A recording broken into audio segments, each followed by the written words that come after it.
अब हम अपना पॉइंट बी स्टार्ट करते हैं। त्रियावर्त योनि and anatomical position of inside of गर्भाशय विथ मर्मेंट पेशी। सबसे पहले इसमें हमारा आता है योनि। स्त्रियों में योनि की गणना बहिर्मुख स्रोतस में की गई है जो रक्त को नीचे की ओर वहन करती है। अब सबसे पहले इसमें आता है बहिर्मुख स्रोतस। बहिर्मुख स्रोतस क्या होते हैं? बहिर मतलब एक्सटर्नल, मुख मतलब ओपनिंग, यानी कि एक्सटर्नल ओपनिंग, एक्सटर्नल चैनल या एक्सटर्नल ओरिफाइस किस काम आते हैं? Use for waste excretion and sensory input. तो स्त्रियों में योनि की गणना, योनि किस में आई? हमारी बहिर्मुख स्रोतस में। क्यों आई? क्योंकि इससे रक्त नीचे की ओर वहन करता है और नीचे की ओर वहन करके बाहर निकल जाता है। अब जो मेल्स में बहिर्मुख स्रोतस होते हैं वो टोटल 9 होते हैं, ear, nose etcetera etcetera. But स्त्रियों में 3 एक्स्ट्रा बताए हैं। 3 एक्स्ट्रा कौन से हैं? 2 स्तनों में, यानी कि 2 इन ब्रेस्ट निपल्स, किस लिए? फॉर लैक्टेशन, और 1 रक्त या रजवहन हेतु, मतलब 1 वेजाइनल ओपनिंग के लिए, जो किस लिए? ताकि हमारा मेंसेस का ब्लड बाहर आ सके। अब योनि की आकृति क्या होती है? शंख नाभि के आकार की होती है। शंख नाभि मतलब जो शंख होता है उसका central spiral naval like part होता है, उसको हम बोलते हैं शंख नाभि आकृति। तो इनर कॉइल्ड या नेवल पार्ट जो होता है सीशेल का, शंख का, उस आकृति की हमारी योनि होती है। अब आती है हमारी त्रिआवृत योनि। तो योनि की आकृति शंख नाभि सदृश होती है। कैसी होती है आकृति? शंख नाभि सदृश। तथा इसमें 3 आवृत होती हैं, मतलब 3 लेयर्स होती हैं। कौन कौन सी हमारी 3 लेयर्स होती हैं मॉडल में? Endometrium, myometrium, perimetrium. और तीसरी आवृत में गर्भाशय स्थित होता है। थर्ड वाली जो लेयर होती है, थर्ड वाली जो आवृत होती है, उसमें क्या स्थित होता है? हमारा गर्भाशय। ये हमको याद रखना है कि कौन सी आवृत में हमारा गर्भाशय स्थित होता है? तीसरी आवृत में। अब आते हैं योनि नाड़ियाँ। ये मैंने नोट्स में थोड़ा लिखा है, लेकिन हमें ज़्यादा समझने की ज़रूरत है। सबसे पहले हमारी योनि में 3 प्रकार की नाड़ियाँ होती हैं, समीरणा, चंद्रमसी, गौरी। तीनों अलग अलग जगह पर होती हैं। योनि की गहराई जो बढ़ती जाती है उसके अकॉर्डिंग अलग अलग जगहों पे, मतलब अलग अलग गहराई पे अलग अलग नाम है। तो किस जगह पर कौन सी नाड़ी होती है और किस नाड़ी पर अगर शुक्र गिरता है तो किस चीज़ की प्राप्ति होती है, और कहाँ पर गिरने से शुक्र निष्फल हो जाता है, ये सारी चीज़ें हम डिस्कस करेंगे। तो सबसे पहले हमारी नाड़ी समीरणा नाड़ी। समीरणा नाड़ी कहाँ पे स्थित होती है? मदनात पत्र या स्मरात पत्र, मतलब जो हमारी, अगर हम इसे मॉडर्न से कोरिलेट करें तो क्लाइटोरिस होती है, उसी को हम सम्राट पत्र या मदनात पत्र कहते हैं। अगर ये हमारी वेजाइनल ओपनिंग है, वेजाइनल ओपनिंग के ऊपर हमारा प्रेजेंट होता है क्लाइटोरिस, जिसको हम सम्राट पत्र भी कहते हैं। और वीर्य गिरने पर निष्फल, अगर सम्राट पत्र पर वीर्य गिरता है तो वीर्य निष्फल हो जाता है, यानी कि संतान की उत्पत्ति नहीं होती है। ठीक है, सम्राट पत्र पर अगर वीर्य गिरता है तो हमारा वीर्य निष्फल हो जाता है और हमें संतान की उत्पत्ति नहीं होती है। सेकंड हमारा आता है चंद्रमसी। चंद्रमसी जो होता है क्लाइटोरिस के जस्ट नीचे वाला पार्ट, उसको हम बोलते हैं चंद्रमसी, जिसका स्थान का होता है कंधर्पमय और योनि नलिका मध्य, यानी योनि और नलिका के बीच में जो प्रेजेंट होती है वहाँ पे हमारी होती है चंद्रमसी नाड़ी। अगर चंद्रमसी नाड़ी पर हमारा स्पर्म गिरता है, सीमेन गिरता है, तो हमारी कन्या की प्राप्ति होती है। कन्या प्रसविनी, जो हमारी चंद्रमसी नाड़ी होती है वो कन्या प्रसवनी कहते हैं। यदि इस पर हमारा शुक्र, सीमेन, स्पर्म गिरता है तो कन्या की प्राप्ति होती है। तीसरी हमारी नाड़ी है गौरी नाड़ी। ठीक है, गौरी नाड़ी पर यदि हमारा, गौरी नाड़ी का स्थान कहाँ है? उपस्य गर्भ योनि नलिका की अत्यधिक गहराई में। योनि नलिका के बिल्कुल डीप पार्ट में, अंदर वाले पार्ट में हमारी कौन सी नाड़ी होती है? योनि नाड़ी। तो अगर योनि नाड़ी पर हमारा शुक्र गिरता है, अगर योनि नाड़ी पर हमारा शुक्र गिरता है तो पुत्र की प्राप्ति होती है। तो इसलिए इस नाड़ी को हम पुत्र प्रसवनी भी कहते हैं। तो अभी हमने कौन कौन सी नाड़ी देखी? अभी हमने 3 नाड़ी देखी, समीरणा नाड़ी, चंद्रमसी नाड़ी, गौरी नाड़ी। समीरणा नाड़ी जिसको सम्राट पत्र में स्थित होती है ये, और जिस पर वीर्य गिरने से किसी चीज़ की भी प्राप्ति नहीं होती।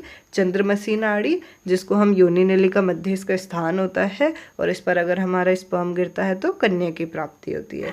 अब गौरी नाड़ी, ये कहाँ पर प्रेजेंट होती है? योनि नलिका की अत्यधिक गहराई में प्रेजेंट होती है। इस पर हमारा स्पर्म गिरता है तो पुत्र की प्राप्ति होती है। ठीक है, चलिए आगे चलते हैं। इन साइट ऑफ गर्भाशय, गर्भाशय देखते हैं अब हम। ठीक है, तो सबसे पहले हम देखेंगे गर्भाशय के पर्याय क्या है। कुक्षी, विपुल स्रोत, धरा। क्या है हमारे गर्भाशय के पर्याय? कुक्षी, विपुल स्रोत, धरा। पुरुषों में 7 आशय, पुरुषों में कितना आशय होते हैं? 7। स्त्रियों में 1 एक्स्ट्रा होता है, जिसको हम कहते हैं गर्भाशय। अब आता है गर्भाशय की आकृति व स्थान। अब गर्भाशय की आकृति कैसी होती है, गर्भाशय का स्थान कैसे होता है? जो हमारी रोहित फिश होती है, रोहित मत्स्य मुख सदृश, तो आकृति कैसी होती है? रोहित मत्स्य मुख सदृश। रोहित नाम की एक मछली होती है, उसके फेस की जो शेप होती है वैसी हमारी गर्भाशय की शेप होती है। मतलब हमारा जो गर्भाशय है वो रोहित मत्स्य के मुख के सदृश होता है, थोड़ी थोड़ी उसके जैसी होती है। अब आता है स्थान। गर्भाशय आकृति का स्थान का है स्तन्य नाभ्य आकृति योनि के तीसरे आवृत में। अभी हमने पीछे पढ़ा था कि योनि के तीसरे आवृत में क्या स्थित रहता है? गर्भाशय स्थित रहता है। या फिर पित्ताशय व पक्वाशय के मध्य भी बोल सकते हैं, और वस्ती के पार्श्व में भी हम कह सकते हैं कि गर्भाशय का स्थान है। अब गर्भाशय में धमनियाँ कितनी होती हैं? 2 धमनियाँ होती हैं, ऊर्ध्वगामी, अधोगामी। ऊर्ध्वगामी ऊपर की ओर वहन करने वाली, अधोगामी नीचे की ओर वहन करने वाली। ऊपर की ओर जो वहन करेंगी वो स्तनों में करेंगी। ठीक है, फीमेल में तो वो मिल्क का इजैकुलेशन करेंगी, लेकिन मेल में वो शुक्र का वहन कराने के काम आएंगी। और जो अधोगामी होती हैं वो मेल में शुक्र के वहन के लिए और विसर्ग के लिए काम आएंगी, जबकि स्त्री में वो रक्त के वहन के लिए काम आएंगी। ठीक है, चलिए आगे चलते हैं। अब आता है हमारा मर्म। तो वक्ष मर्म के अंतर्गत स्तन्य रोहित व स्तन्य मूल दोनों में 2-2 4 मर्म का वर्णन है। तो जो टोटल मर्मों का वर्णन किया गया है वो हमारे 4 मर्म हैं। ठीक है, वो हमारे 4 मर्म हैं, जिसमें से 2 जो होते हैं वो होते हैं स्तन्य रोहित, और जो 2 होते हैं वो होते हैं स्तन मूल। स्तन्य रोहित ब्रेस्ट के निप्पल से आधा अंगुल ऊपर होते हैं, और स्तन्य मूल ब्रेस्ट के निप्पल से 2 अंगुल नीचे होते हैं। ठीक है, फीमेल में 7 मर्म बहुत इंपॉर्टेंट होते हैं। मूत्रवय, शुक्रवय, शुष्कवय, सेवनी, योनि, गुदा तथा बस्ती, इन पर आघात लगने से बचाना चाहिए, क्योंकि फीमेल में ये मर्म इंपॉर्टेंट होते हैं। अब आता है हमारा पेशी। ठीक है, तो आचार्य सुश्रुत के अनुसार जो हमारे पुरुष में होती हैं वो 500 पेशियाँ होती हैं, जबकि स्त्री में 20 पेशीज एक्स्ट्रा होती हैं, 20 एक्स्ट्रा होती हैं। तो टोटल कितनी हुई? 520। ठीक है, तो प्रत्येक स्तन, हर एक स्तन में 5-5। ठीक है, 5 in each breast which develop at adolescence। ठीक है, और जो 4 होती है हमारी वो होती हैं अपत्य मार्ग में, 2 अभ्यंतर प्रसव में, 2 मुखाश्रित, यानी कि 4 हमारी वेजाइनल कैनाल में होती हैं, 2 spreading outside and 2 situated at orifice. ठीक है, 2 हमारे ओरिफाइस पे एक्सटर्नली सिचुएटेड होती है और 2 इंटरनली होती हैं। ठीक है, और 3 पेशियाँ हमारी गर्भ छिद्र में प्रेजेंट होती हैं, और 3 पेशियाँ हमारी शुक्रार्तव प्रवेशनी में प्रेजेंट होती हैं। आचार्य वाग्भट अनुसार स्तनों में 10 पेशियाँ होती हैं, योनि में 10 पेशियाँ होती हैं, जिसमें से 2 आभ्यंतराश्रित होती हैं, 2 मुखाश्रित होती हैं, 3 गर्भमार्ग आश्रित होती हैं, और 3 शुक्रार्तव प्रवेशनी होती हैं। ठीक है, तो अब हम एक बार शुरू से देखते हैं हमने पॉइंट बी में क्या पढ़ा। पॉइंट बी में हमने पढ़ा सबसे पहले योनि। तो योनि की गणना बहिर्मुख स्रोतस में होती है, जो रक्त का स्राव नीचे की ओर करती है। बहिर्मुख स्रोतस मेल्स में 9 होते हैं, फीमेल्स में 9 + 3 11 होते हैं। 9 + 3 = 11 होते हैं। ठीक है, उसके बाद आकृति कैसी होती है योनि की? शंखनाभि आकृति होती है। उसके बाद त्रिआवृत योनि, जिसमें योनि की आकृति शंखनाभि सदृश बताई है, जिसमें 3 आवृत होते हैं। कौन कौन से 3 आवृत हम मॉडर्न से कोरिलेट करेंगे? Endometrium, myometrium, perimetrium.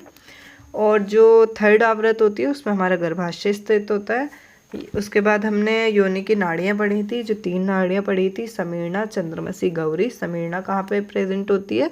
सम्राट पत्र में, जिसमें वीर्य गिरने पर वीर्य निष्फल हो जाता है, संतान की उत्पत्ति नहीं होती। चंद्रमसी जो योनि नलिका के मध्य प्रेजेंट होती है, जिसपे अगर हमारा स्पर्म गिरता है तो कन्या की प्राप्ति होती है। तीसरी होती है गौरी, जो हमारी योनि नली की गहराई में प्रेजेंट होती है और जिस पर अगर हमारा सीमन गिरता है तो पुत्र की प्राप्ति होती है।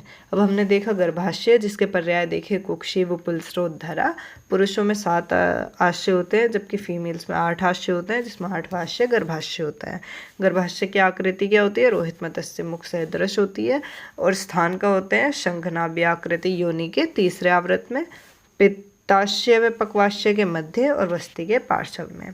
अब हमने देखा धमनी, जिसमें ऊर्ध्वगामी धमनी और अधोगामी धमनी। ऊर्ध्वगामी ऊपर की ओर, जो स्तनों में दुग्ध का वहन करती हैं, और पुरुषों में ये क्या करती हैं? स्तनों में रहकर शुक्र का वहन करती हैं, यानी कि शुक्र का ट्रांसपोर्टेशन करती हैं।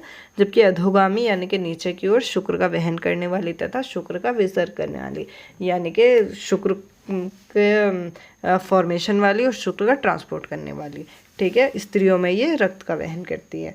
अब आते हैं हम मर्म पर। मर्म हमारे टोटल 4 है, जिसमें से 2 हमारे स्तन्य रोहित कहे जाते हैं और 2 हमारे स्तनमूल।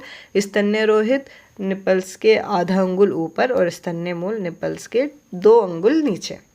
ठीक है, 7 हमारे इंपॉर्टेंट मर्म बताए हैं। उसके बाद आते हैं हम पेशी। पुरुष में 500 होती हैं और स्त्री में 20 एक्स्ट्रा होती हैं, तो 520 होती है। 5 in each breast, 4 in vaginal opening, 3 गर्भ छिद्र में और 3 शुक्रार्तव प्रवेशनी में। और आचार्य वाग्भट ने स्तनों में 10 पेशियाँ बताई हैं और योनि में भी 10 पेशियाँ बताई हैं, जिसमें से 2 अभ्यंतर आश्रित, 2 मुखाश्रित, 3 गर्भाशय आश्रित और 3 शुक्र आर्तव प्रवेशनी।